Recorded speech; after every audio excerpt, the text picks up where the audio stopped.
दर्शकों, हरिओम, जय श्री राम। आज हम वीडियो में करेंगे चंद्रमा के भाव 8 से लेकर भाव 12 तक का फलादेश। पिछली वीडियो हम भाव नंबर 1 से भाव नंबर 7 तक का फलादेश आपको बता चुके हैं। पिछली वीडियो भी देख लेना। दर्शकों, सबसे पहले आपने क्या ध्यान देना है कि ये जो लगन है, लगन हमेशा पहला घर होता है। भले ही यहाँ संख्या कुछ भी लिखी हो, यहाँ संख्या 1 to 12 हो, 1 से 12 तक कोई संख्या हो सकती है। संख्या जो लिखी होगी वो राशियाँ लिखी होती हैं। यदि सपोज यहाँ 4 लिखा होगा तो यहाँ 5 मिलेगा, यहाँ 5 होगा तो यहाँ 6 मिलेगा, तो 5, 6, 7, 8 एंड सो ऑन। पर यहाँ पर मैं बात कर रहा हूँ घर की, भाव की, तो ये जहाँ लगन है ये हमेशा पहला घर ही माना जाएगा। तो ये 1, 2, 3, 4, 5, 6, 7, 8, ये है 8वां घर। 8वें भाव की हम बात कर रहे हैं। देखो, वैसे एक मोटा मोटा सा जब बेसिक ज्योतिष में मैंने आपको एक बात बताई थी 6, 8, 12 का त्रिक भाव के बारे में, कि 6, 8, 12 में बैठे हुए ग्रह अच्छा रिजल्ट नहीं देते। और 8वां जो भाव है वो आयु का है, मृत्यु का है, अकड़ साइंस का है, रहस्यों का है, ठीक है, रिसर्च का है। तो इस वजह से इसमें कुछ पॉजिटिव और कुछ नेगेटिव दोनों तरह के रिजल्ट इसमें मिलते हैं, पर नेगेटिव ज़्यादा मिलते हैं, कुछ पॉजिटिव भी मिलते हैं। अब हम बात करते हैं चंद्रमा की। यदि 8वें भाव में चंद्र हो तो चंद्रमा यहाँ पर ज़्यादा अच्छा रिजल्ट नहीं देगा, यदि एक कॉमन बात करें। पर राशियों के हिसाब से राशियाँ कौन सी बैठी है, किस राशि में चंद्रदेव बैठे हैं, उसका प्रभाव जरूर पड़ेगा। तो अष्टम भाव का जो चंद्रमा है, जातक को अरिष्ट होता है, खराब होता है। कई प्रकार के रोगों से जातक घिरा रहता है, और कई बार तो ऐसी स्थिति होती है कि डॉक्टर भी जवाब दे देते हैं, डॉक्टरों को भी समझ में नहीं आता कि भाई ये कौन सा रोग है। ये 8वें भाव का चंद्रमा ऐसे ऐसे रोग दे देता है, मतलब लंबे समय के रोग। 8वां भाव जो होता है लंबे समय के बीमारी के लिए होता है। 6ठा भाव छोटी बीमारियों के लिए होता है, ये लंबे समय की बीमारियों के लिए होता है। अच्छा, जहाँ जिसका यहाँ चंद्रमा होगा उसको जल में डूबने का भय जरूर रहेगा। कोई जरूर नहीं कि डूब जाए, पर उसके मन में ऐसा भय बना रहेगा। ऐसा देखा गया है कि जैसे किसी तालाब में, किसी सरोवर में यदि तैरने के लिए उसको कहा जाए, वो तैरेगा नहीं आसानी से, क्योंकि उसको पहले से ऐसा मन में आ जाता है कभी डूब ना जाऊं। तो ऐसे जातकों को पानी से भय लगता है, क्योंकि पानी चंद्रमा का कारक है। अब आता है राशि वाइज। यदि चंद्रमा यहाँ पर 1, 5, 9 अर्थात अग्नि राशि में हो, अग्नि तत्व राशियों में हो। अब ये देख लो एक बार, मैंने आपको पहले बताया था कि जो राशि नंबर 1, राशि नंबर 5, राशि नंबर 9, मेष, सिंह और धनु, ये होती हैं फायर मीन्स अग्नि तत्व राशियाँ या क्षत्रिय राशियाँ। 2, 6 और 10 राशियाँ मीन्स वृषभ, कन्या और मकर राशि, ये होती हैं पृथ्वी तत्व राशियाँ या वैश्य राशियाँ। 3, 7 और 11 ये नंबर है मीन्स मिथुन, तुला और कुंभ राशि, ये होती है वायु तत्व राशियाँ या शुद्ध राशियाँ। और 4, 8, 12 मीन्स कर्क, वृश्चिक और मीन राशियाँ, ये होती हैं जल तत्व राशियाँ या हम ये कैसे ब्राह्मण राशियाँ। तो इनका प्रभाव चंद्रमा जहाँ पर बैठा होगा, थोड़ा इनका कौन सी राशि में बैठा है उसके अनुसार रिजल्ट में कम या ज़्यादा मिलेगा। तो यदि चंद्रमा यहाँ पर अग्नि तत्व राशि में बैठा हो, अग्नि तत्व राशि मतलब 1, 5, 9 में यहाँ पर 1 नंबर लिखा हो, 5 नंबर लिखा हो या 9 नंबर लिखा हो इसमें, और यहाँ पर साथ में चंद्र भी हो, तो उस दशा में व्यक्ति को किसी न किसी तरह से धन मिलता ही रहता है। क्योंकि ये जो घर 8वां घर है, ये दहेज का ससुराल का घर भी है, तो इस कारण से उसको ससुराल से धन मिलने के भी चांस रहते हैं। क्योंकि ये जो घर 8वां है वो ससुराल पक्ष का भी होता है, मतलब ये घर है पत्नी का, तो ये पत्नी का परिवार, जैसे हमारा ये हमारा शरीर होता है, हमारा तन होता है, ये हमारा परिवार होता है, कुटुंब होता है। ऐसे ही पत्नी है तो ये पत्नी का परिवार अर्थात हमारी ससुराल। तो ससुराल से धन मिलता है। और कई बार तो ऐसा भी स्थिति हो जाती है जिसका 5, 6, 9 में हो, तो उसको किसी न किसी वारिस के द्वारा भी धन मिल सकता है, मतलब बिना कमाए हुआ धन जिसे बोलते हैं। क्योंकि ये जो घर है इससे हम बिना कमाया हुआ धन का भी विचार करते हैं। बिना कमाए हुए धन में क्या होगा भाई, जैसे उसका खुद का कोई प्रॉपर्टी है या नहीं, नहीं अलग बात है, पर किसी न किसी ने उसको वारिस घोषित कर दिया, किसी ने गोद ले लिया, तो इस प्रकार से उसको कोई ना कोई इस प्रकार से उसको फ़ायदा मिलने वाला है प्रॉपर्टी में। पर बीमारी के मामले में नकारात्मक है। दो चीज़ें बता रहा हूँ अलग अलग। यदि धन के मामले में देखें तो धन के मामले में फ़ायदा मिलेगा, पर बीमारी के मामले में उसको फ़ायदा नहीं मिलेगा। बीमारी तो उसको कोई ना कोई घेरे रहेगी। एक बीमारी हुई, पहली ठीक नहीं हुई, दूसरी स्टार्ट हो गई, और उसके बाद दूसरी ठीक नहीं हुई, तीसरी स्टार्ट हो गई। इस प्रकार से बीमारियों में बंदा पूरी ज़िंदगी निकाल देता है, जिसका यहाँ 8वें घर में चंद्रमा होता है। तो ये था कि यदि एक पहली, 5वीं, 9वीं था अग्नि तत्व राशियों में हो तो उसका रिजल्ट ये होगा। ऐसे ही यदि जो 2, 6 और 10 में हो, 3, 7 और 11 में हो, अभी इनका सभी का अलग अलग बताऊँगा एक बार, 4, 8 और 12 में हो, तो जो 6, 8, 6, 2, 6 और 10 में तो सामान्य ही रहेगा, अर्थात जो आपको बताया है उसमें कोई विशेष ज़्यादा या कम नहीं होगा। अभी जो 3, 7, 11 के अंदर जो वायु तत्व राशियाँ हैं, इसमें जीवन साथी उसको अच्छा मिलेगा, क्योंकि ये ससुराला घर भी है। जीवन साथी क्या मिलेगा उसको, अच्छा मिलेगा। पर एक ख़ास बात रहेगी, परिवार में कलह बना रहेगा। जीवन साथी तो अच्छा मिलेगा, तो क्या रहेगा, परिवार में लड़ाई झगड़े कलह बना रहेगा। और जो 3, 7, 11 वाला जो संख्या में जिसका यहाँ होगा, साथ में चंद्रमा होगा, तो ऐसा जातक है वो योगाभ्यासी अर्थात योग करने वाला, वेदांत को जानने वाला, कहीं ना कहीं अकड़ साइंस को जानने वाला, कोई गूढ़ रहस्य को जानने वाला भी होता है, ईश्वर की उपासक होता है, ईश्वर में विश्वास करने वाला होता है। अच्छा, एक ख़ास बात और रहेगी यहाँ पर, नेगेटिव जो बात है, नेगेटिव ये है कि उसकी कोई भी गुप्त बात घर पे नहीं रह पाएगी, जिसका यहाँ चंद्रमा होता है। चाहे वो कोई किसी में भी हो, 1, 5, 9 में हो, 2, 6, 10 में हो, 3, 7, 11 में हो, 4, 8, 12 में हो, तो चंद्रमा ऑल ओवर की बात कर रहा हूँ।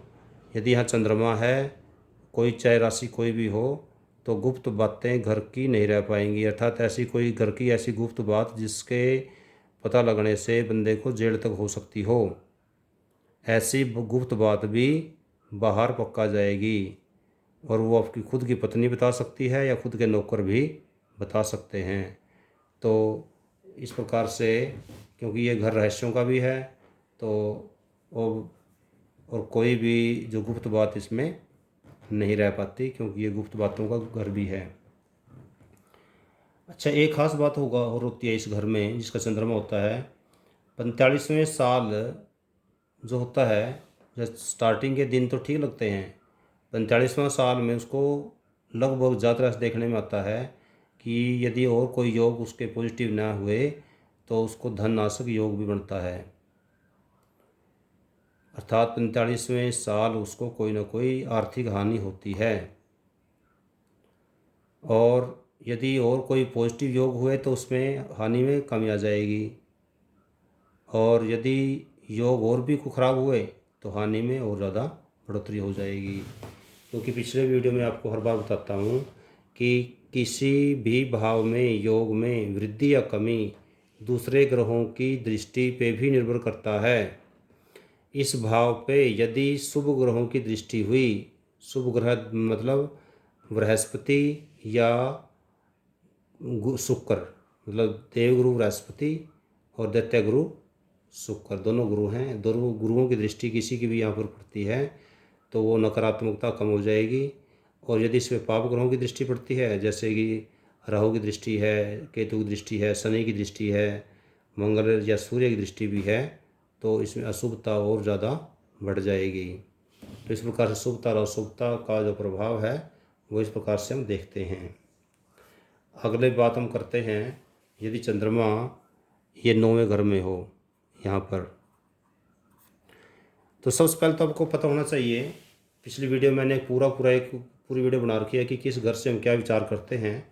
तो आपको वो जो वीडियो है वो ज़रूर देखनी चाहिए, उसमें पता लग जाएगा कि 9वें घर से हम क्या क्या विचार करते हैं।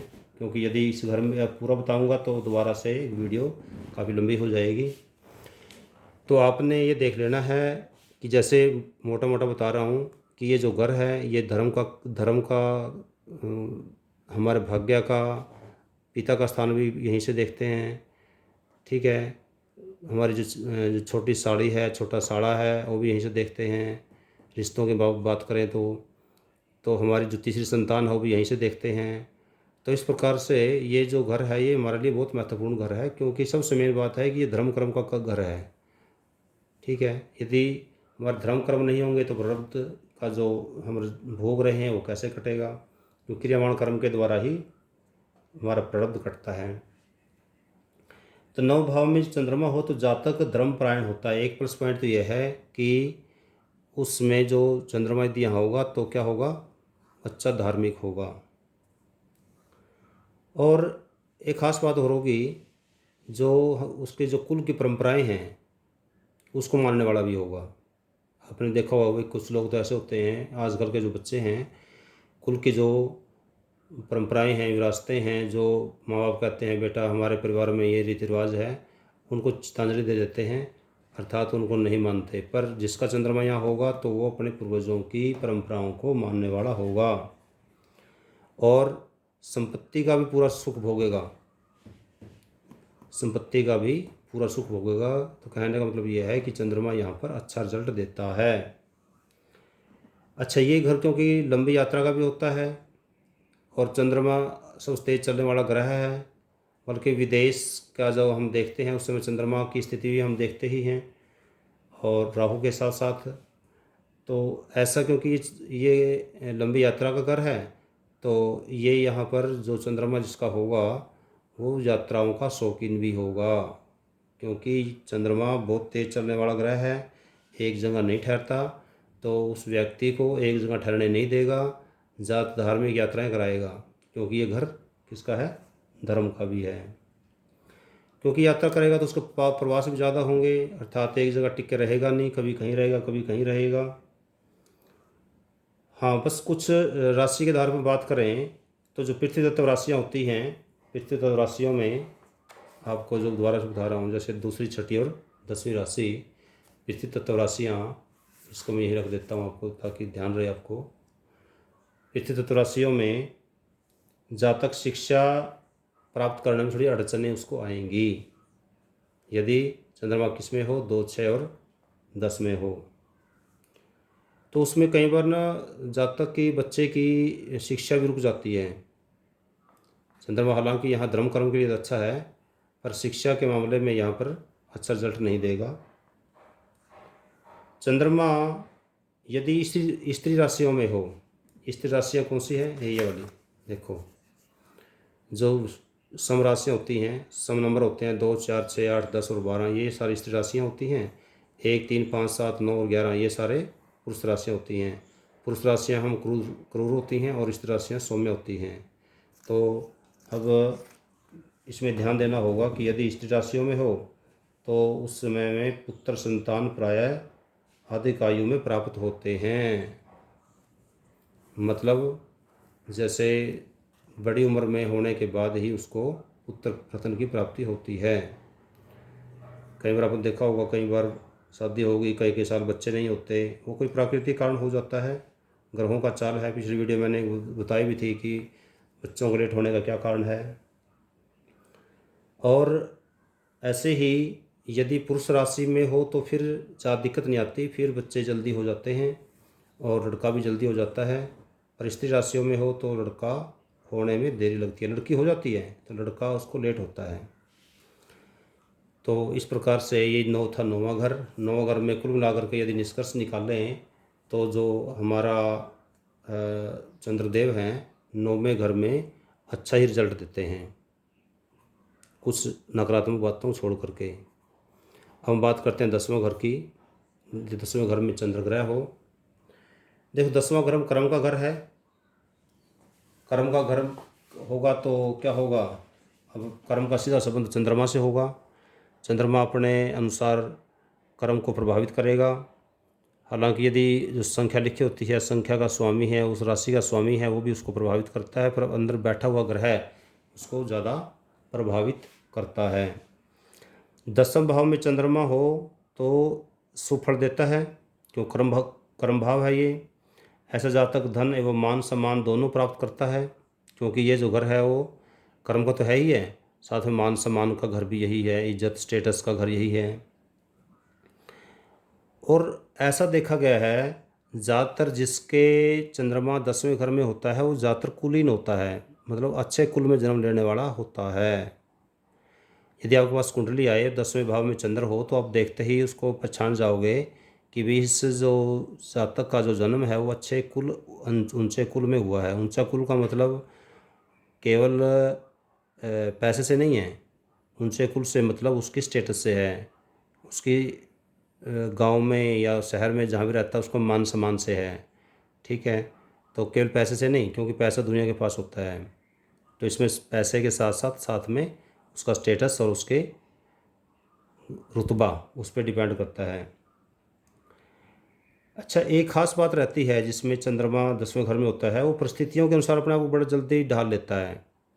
यदि उसको लगता है कि परिस्थितियों के अनुसार इस समय ये काम करना चाहिए तो वो काम वही काम कर लेगा, और यदि लगता है ये काम छोड़ देना चाहिए तो वो काम छोड़ देगा। जीवन में जो उतार चढ़ाव आते हैं उनको भी जल्दी सहन कर लेता है, क्योंकि वो जीवन के उतार चढ़ावों को सहन करने की शक्ति रखता है। चंद्रमा क्योंकि उतार चढ़ाव का कारक है, आपने देखा होगा चंद्रमा में कलाएँ होती हैं, 15 दिन पहले बढ़ता है, फिर घटना शुरू हो जाता है, फिर बढ़ता है, फिर घटना शुरू हो जाता है। तो इस प्रकार से क्यों कलाएँ होती हैं, और चंद्रमा चंद्रमा जिस भी घर में बैठेगा उसका प्रभाव उस पर पक्का पड़ता ही है। तो कर्म के क्षेत्र में भी ऐसे रहेगा।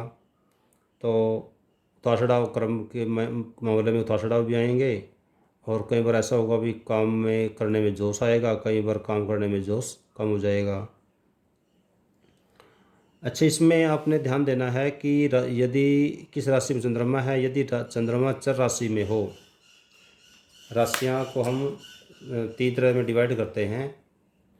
पहली, चौथी, 7वीं, 10वीं राशि चर राशि होती है, अर्थात मूवेबल, जो जल्दी जल्दी मूव करती हैं। दूसरी, 5वीं, 8वीं और 11वीं राशि ये स्थिर राशियाँ होती हैं, जो इतने जल्दी स्थान नहीं छोड़ते। और 3, 6, 9, 12 ये द्वि स्वभाव होते हैं, अर्थात कुछ गुण इसके अंदर चर के होते हैं और कुछ गुण स्थिर के होते हैं। तो इस प्रकार से हम इसमें उसकी मूवमेंट के आधार पर 3 भागों में डिवाइड करते हैं, चर, स्थिर और द्वि स्वभाव राशियों में। तो अब हम बात कर रहे थे कि यदि चंद्रमा यहाँ पर चर राशियों में हो तो व्यापार में स्थिरता नहीं रहेगी। क्यों? क्योंकि चर राशि है, जैसे चर राशि में मूवेबल होता है, ऐसे ही उसका जो व्यापार है वो भी ऐसे मूवेबल ही होगा, स्थिरता नहीं रहेगी। और ऐसे ही यदि यहाँ पर स्थिर स्थिर राशियों में चंद्रमा हो, 2, 5, 8, 11 राशि में चंद्रमा हो, तो जो व्यापार करेगा उसमें लंबे टाइम तक टिका रहेगा। और ऐसे ही यदि द्वि स्वभाव राशियों में हो, 3, 6, 9, 12 राशियों में चंद्रमा हो, तो उस दशा में वो चर और स्थिर दोनों के बीच का कार्य होगा, द्वि स्वभाव होगा। अर्थात कोई काम कभी स्टार्ट कर लिया, बीच में कुछ टाइम बाद छोड़ दिया, स्टार्ट कर लिया फिर छोड़ दिया। इसमें चर राशियों में जल्दी बदलता है, इसमें थोड़ी सी देर में बदलता है, इसमें बिल्कुल बदलता ही नहीं है। इन दोनों का ही आपने ध्यान देना है। और राजनीति के क्षेत्र में भी यदि हम बात करें तो बहुत अच्छा, राजनीति के क्षेत्र में बहुत आगे तक जाता है। यहाँ का चंद्रमा राजनीति में बहुत आगे ले जाता है, क्योंकि ये जो घर है ये हमारे स्टेटस मान सम्मान का घर भी है, तो राजनीति में उसका अच्छा मान सम्मान होगा यदि शुभ चंद्रमा हुआ, पूर्ण चंद्र हुआ। तो यदि चंद्र क्षीण चंद्र हुआ, अर्थात बलहीन चंद्र हुआ, फिर ऐसा नहीं हो पाएगा। और ऐसा भी देखा गया है कि जिसके यहाँ चंद्रमा हो, बली हो, तो उसको राजनीति में इतना अच्छा पद तक मिल जाता है, अर्थात मंत्री तक बन जाते हैं। जैसे एमएलए एमपी बनने के बाद में मंत्री तक भी पहुंच जाते हैं, जिसका यहाँ चंद्रमा हो। और पूर्ण चंद्र होना चाहिए। यदि चंद्रमा क्षीण हुआ फिर विपरीत रिजल्ट देगा। इसके अलावा कोई दूसरे योग हैं वो भी नेगेटिव नहीं होने चाहिए, क्योंकि दूसरे योग नेगेटिव हुए तो फिर भी अपना अच्छा रिजल्ट नहीं आ पाता। अब हम बात करते हैं चंद्रमा की। 11वें भाव में चंद्रमा, क्यों 11वां भाव आय का घर होता है, लाभ का घर होता है। और चंद्रमा क्या है, ये अप्स एंड डाउन, क्योंकि ये इसकी कलाएँ बढ़ती हैं कभी घटती हैं। तो एक तो सीधा सा सिंपल सा लगाना है कि भी जिस भाव में बैठा हो अपना जैसा उसको रिजल्ट देगा। आय भाव बैठा है तो इसका मतलब यह है कि आय उसकी स्थिर नहीं रहेगी, आय मूवेबल रहेगी, कभी कम कभी ज़्यादा, कभी कम। एकदम तो लगेगा कि जैसे उसकी आमदनी बहुत बढ़ गई, फिर एकदम कम हो गई, फिर बढ़ गई, फिर कम हो गई। तो एकादश भाव में जैसे सूर्य भी यहाँ पर अच्छा रिजल्ट देता है, चंद्रमा भी यहाँ अच्छा रिजल्ट ही देगा, पर इसके अलावा यहाँ पर शुभ और अशुभ दोनों तरह के रिजल्ट ही देता है। दोनों आपको पता होना चाहिए। पुरुष राशि का चंद्रमा हो तो जातक पहले से चला आ रहा जो कार्य है उसको बंद करके दूसरा कार्य प्रारंभ करता है। यदि देखो जो विषम राशियाँ होती हैं 1 3 5 7 9 11, यदि ये संख्या यहाँ पर हो 11वें भाव में, मतलब क्या हो, विषम संख्या हो, तो यदि विषम संख्या होगी साथ में ऊपर चंद्र भी होगा तो क्या होगा, फिर अपना जो पहला उसका बिजनेस है उसको क्या करेगा, वो छोड़ देगा, दूसरा नया बिजनेस शुरू स्टार्ट करेगा यदि स्त्री राशियाँ हो तो। और यदि पुरुष राशि होगी फिर ऐसा नहीं करेगा, फिर चलते हुए जो व्यापार है जो उसको दादा परदादे ने जो सेटल किया था, उसके पूर्वजों ने सेटल किया था, उसी व्यापार को आगे बढ़ाता है। इस तरह से उसको चेंज करता है। चंद्रमा सुप्रभाव में हो अर्थात पूर्ण बली हो, पूर्ण बली आप समझ सकते हो, जो पूर्णमासी के जो आसपास के दिन हैं, पूर्णमासी से खासकर एक हफ्ता पहले और एक हफ्ता बाद के जो दिन है उसकी बात कर रहा हूँ, उसमें पूर्ण बली होगा, शुभ होगा, और किसी नीच अवस्था में ना हो, नीच राशि में ना हो, तो उस समय जो जातक है वो काफ़ी साहसी होता है, निडर होता है। और कोई भी जो काम धंधा करेगा, विचार विमर्श करेगा, सूझबूझ से करेगा। यहाँ का चंद्रमा, हाँ, शत्रुओं के लिए जो यहाँ का चंद्रमा है वो साक्षात काल के समान होता है, शत्रुहंता होता है। हालांकि शत्रुओं का घर यहाँ पर है, पर इसके बावजूद भी क्योंकि ये आय का घर है, शत्रु आय में बाधा बनने का प्रयास करते हैं। तो उस दशा में यदि चंद्रमा यहाँ पर हुआ तो शत्रु लोग उसका कुछ भी नहीं बिगाड़ पाएंगे, उसकी इनकम का कुछ भी भाग नहीं ले पाएंगे। तो इस प्रकार से चंद्रमा, यहाँ का चंद्रमा एक आय के मामले में तो शुभ अच्छा रिजल्ट ही देता है, बस उसकी इनकम कम ज़्यादा ज़रूर होती है। जैसे मैंने पहले बताया, क्योंकि चंद्रमा कलाएँ होती हैं तो कभी इनकम ज़्यादा कभी कम होगी। ठीक है, तो इस प्रकार से कुछ इस भाव में चंद्रमा कुछ अच्छा रिजल्ट देगा, कुछ बुरा रिजल्ट देगा। शत्रु के लिए तो साक्षात काल होता ही है, मैंने आपको बता ही दिया ये बात तो। और यदि यहाँ पर चंद्रमा बली हुआ ना तो उच्च अधिकारी बना देता है सूर्य की तरह, जैसे मतलब ऊंची पोस्ट पे पहुंचा देगा, क्योंकि इनकम भाव है। इनकम अच्छी कब आएगी, जब अच्छी पोस्ट पे होगा, या अच्छा व्यापारी भी हो सकता है, एक अच्छा स्टेटस वाला व्यापारी भी हो सकता है। ध्यान देना, कोई ज़रूरी नहीं है कि सरकारी नौकरी की बात कर रहा हूँ मैं। ठीक है, तो धन की कमी रहने देता। और ख़ासकर यदि पूर्ण चंद्र हुआ और उसका हुआ, अर्थात वृषभ राशि का चंद्रमा हुआ और पूर्ण हुआ, पूर्णमासी वाले दिन बच्चे का जन्म हुआ तो उस समय तो बहुत ज़्यादा बलवान होता है। हाँ, फिर एक चीज़ और होगी जीवन में, आर्थिक मामले में तो ठीक है, भले ही कुछ अप्स एंड डाउन रहे पर एवरेज ठीक रहती है। पर इसका सीधी दृष्टि यहाँ पर जाती है संतान भाव में। संतान भाव में जाने की वजह से यहाँ पर ज़्यादातर जातक को लड़कियाँ ही होती हैं। यदि वहाँ पर कोई पुरुष ग्रह की दृष्टि ना हो तो कई बार लड़कियों की संख्या ज़्यादा होती है, लड़कों की कम होती है। और इस प्रकार से हम इसमें एक प्लस और माइनस दोनों तरह के रिजल्ट इसमें देखने को मिलते हैं। अब हम बात करते हैं 12वें भाव का चंद्रमा। यदि चंद्रमा 12वें भाव में हो तो क्यों 12वां भाव व्यय का घर है, तो और यहाँ का क्या है, चंद्रमा क्या होता है, कलाएँ होती हैं। तो इस प्रकार से जो घर है, घर के अनुसार अपना फल देगा, अर्थात व्यय भी कम ज़्यादा होंगे, कभी व्यय ज़्यादा हो गए, कभी कम हो गए, कभी ज़्यादा हो गए, कभी कम हो गए। जैसे यहाँ पर आय घर में था तो आय के मामले में ऐसा था, अप्स एंड डाउन थी। अब यहाँ व्यय के मामले में अप्स एंड डाउन रहेगी।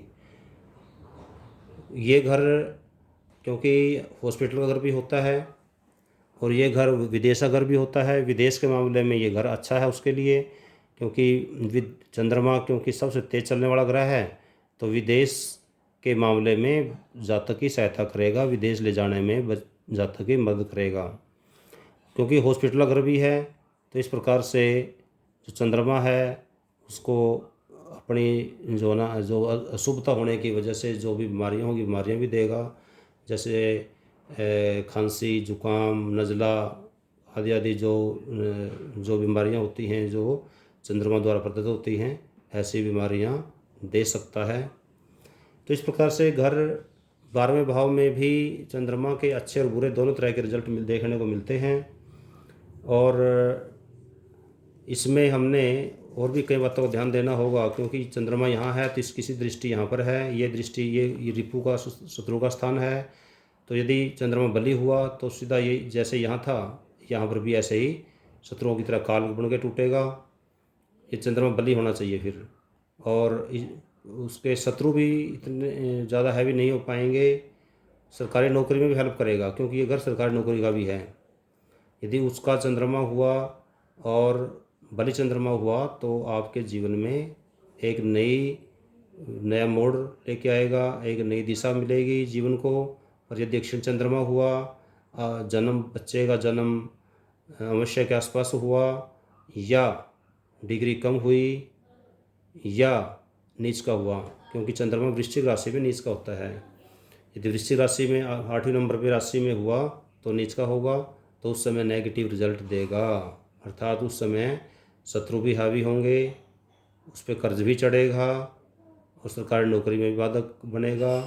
तो इस प्रकार से अच्छे और बुरे रिजल्ट उसकी राशि पर भी निर्भर करते हैं। तो दर्शकों, आज था चंद्रमा के पूरे 12 के 12 घरों का फलादेश हो चुका है। अगली कड़ी में हम मंगल के फलादेश लेके आएंगे 1 से 12 तक के। अगली वीडियो भी देखना, और बीच बीच में दूसरे और भी जो समाज से जुड़े मुद्दे हैं वो लेके आता रहता हूँ। एक विशेष सूचना आप नोट कर लें, जो ज्योतिषीय सलाह मेरे से लेना चाहते हैं, कुरुक्षेत्र हरियाणा में मैं रहता हूँ। मैं पंडित महावीर भारद्वाज, 7027000138 मेरा फ़ोन नंबर है। मिलने का समय शाम को 4 बजे से शाम को 7 बजे तक रखा हुआ है। केवल शाम के समय, सुबह के टाइम में मैं नहीं मिलता।